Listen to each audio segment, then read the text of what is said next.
7 positive football myths debunked. Number 7.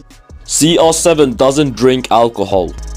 He does. Well, maybe not right now. But he's not completely straight edge. Well, here's him drunk following the final of Euro 2016. Es la imagen de la felicidad plena. What a lightweight, fam. Did I use that term correctly? Sorry, I actually don't drink. Number 6.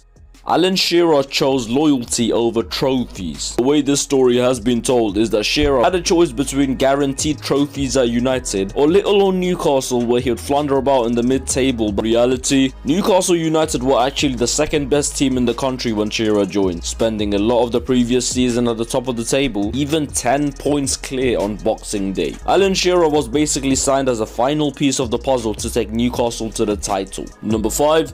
MSN ruled football. In the 3 years MSN spent together, Barcelona even reached the semi-final of the Champions League a grand total of 1 time, winning it in their first season, but then going on to eat just whole buckets of shit in the subsequent 2 years. And as far as their league form went, they certainly weren't dominant, and in fact had limped to the title pretty much both times they'd won it. Number 4.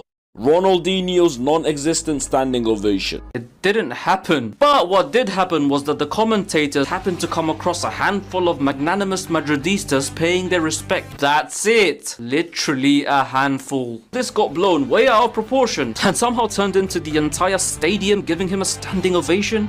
Did they Number 3.